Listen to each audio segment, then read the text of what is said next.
her and Twinkie Clark. Sly Stone father, my uncle, took me to, it was rehearsal in Oakland, California. It started at 11 o'clock at night. I was so excited. And Dr. Manny Mouse Clark and Twinkie Clark, they saw something in me and they gave me their phone number. And I would call them. At that time, we didn't have cell phones and all that. And I would call them on my mom's number and my father would get the bill and it would be up there. He's like, who's calling 313 and their number at that time? And he found out it was me. And I didn't know at that time I would go on to grow up and produce the tribute to her, the He'll Bring You Out Church of God in Christ album, where Dorinda led the song. And I just didn't know that. So you never know what's going to happen. But she was great and she was faithful. The girls are faithful. They're some of the most gifted people I've ever met. And they're humble. And whenever I've called them, Dorinda, Twinkie, except what got allowed, she whooped that organ like that. And Karen, leaning on Jesus. Whenever I've called them, they've always been there.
Oh, I was so blessed in the 1980s, the early part of the 80s, to meet the record mogul Mike Curb of Curb Records, who produced and wrote hundreds of songs. Sammy Davis Jr., the Candy Man. He discovered the Osmonds, Lyle Lovett, the Judge, Leanne Rimes. He sold hundreds of millions of records, and he took me under his wings and he allowed me to learn the record business and allowed me to do soundtracks and things like that. He was a country label, but he saw something in me and he just blessed me. And to this day, we maintain a great relationship, and he's just always been supportive of me. Al Bell was the founder and president of Stax Records, an owner of, the Staple Singers and Isaac Hayes and all of them. He wrote I'll Take You There and all that. I went there to run Bellmark Records after he put out the Whoop There It Is and all that. And from there, we did the Church of God in Christ albums and the Hawkins family and New Dawning, the late Walter Hawkins and Edwin and Mr. Bell allowed me to produce and run the gospel division. Well, I've had the honor to play for many dignitaries, one being President Clinton. They was honoring him in Little Rock some years ago. In fact, Bishop G. Patterson was there, the late Bishop G. Patterson, Al Bell. And I played the organ, and it was so funny because him being a musician, he was such a fan of that organ, and so after it was over, Mr. Bell told him that I had my new CD in my bag. At that time, it was Music 2, and he wanted a copy. And it was funny because he had Secret Service guys by him, and I don't know why I was there with a bag, no way. And I told him, I'm not gonna reach in that bag, President Clinton. You're gonna have to reach in the bag and get the CD out. And he reached in the bag and he got the CD out. So I laughed because I said, well, I know one thing, President Clinton listens to my music, because I saw him get it out of my bag himself. My relationship with Reverend Jesse Jackson and Operation Push and his son, Jonathan, his wife, it's just been such an honor and a privilege. He's just a great man. I can call him on the phone, and whatever I ask to do, he does it. I mean, he supports me. He lets me come there and play. And his son, Jonathan, I mean, they have become family to me, and I will never, ever forget it and take it lightly.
In my travels around the world now and meeting so many up and coming young musicians especially, I'm so glad that I've been able to reissue music remastered because the sounds of the organ and different things like that and the traditional songs, I hope it's going to continue to impact younger musicians to appreciate older songs even more and see that our heritage is important.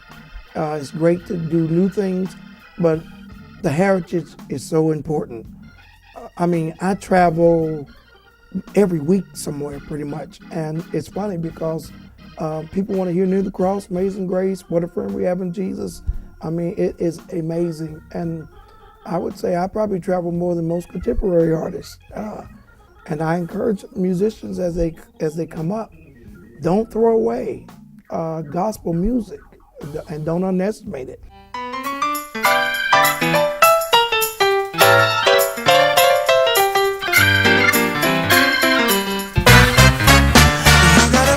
You Got to Move is a song that we grew up on in the church.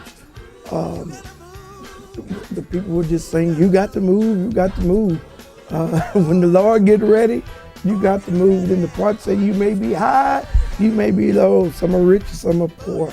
So when I did the music album, I thought about some of the older people that growing up, they would sing that song. So I thought I would do it. And I really did it as a tribute to some of the older saints and older members in the church, just to let them know that we haven't forgot them. I think sometimes when we make music, there's a thought process that I think contemporary music is great, all these music is great. But I tell people that traditional music is still strong, always will be strong. And another thing I tell people, the people that pay the bills usually are older and they don't burn CDs. So I admonish artists, especially up and coming artists, learn some of them hymns because them older people, they'll buy it.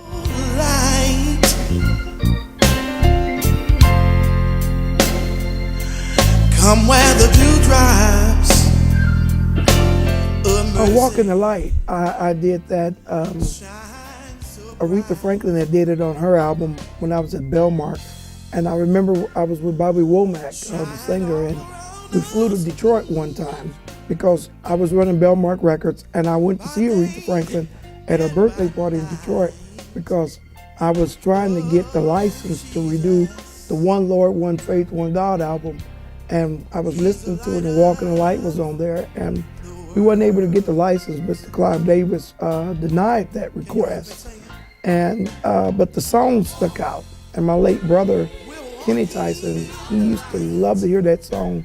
So I decided to record it. And I did this organ thing in there and all these different sounds in there. And it was just a great experience. And I think that people have been and will continue to be blessed by that particular song. Sunshiny day, come on in that. Yes, it is. the song I Can See Clearly Now, I was excited to do that because I called Edwin Hawkins up, and I had the nerves to call Edwin Hawkins, a multi-Grammy Award winner, and asked him would he do a duet with me. And I can't sing like him, of course, but he so graciously agreed to do it. And then Lynette came down. We was in the studio, and I asked her would she come down, and she was already singing background with some stuff. I called her and asked her would she come down and do some ad-libs on it, and she so graciously did. And I just love the song. In fact, it's on this album twice. It's vocally, we did it together, and then I did an instrumental organ version that's more jazz bluesy oriented, and we just had so much fun doing it. Well, I've been so honored and blessed to have traveled to Japan, where I sat down and met with the owners of Hammond Organ Corporation Worldwide, and Mr. Suzuki, who also created various instruments, some of which I'm going to be introducing very shortly to the United States, where I've done an endorsement deal with them, along with Dennis, who heads up the United States of America's operation in Chicago, to do an endorsement with their products, and especially a new mini B organ that they've done, which is just a great product. And having grown up playing the Hammond and having this honor to endorse their music and have such a unique relationship is just an honor.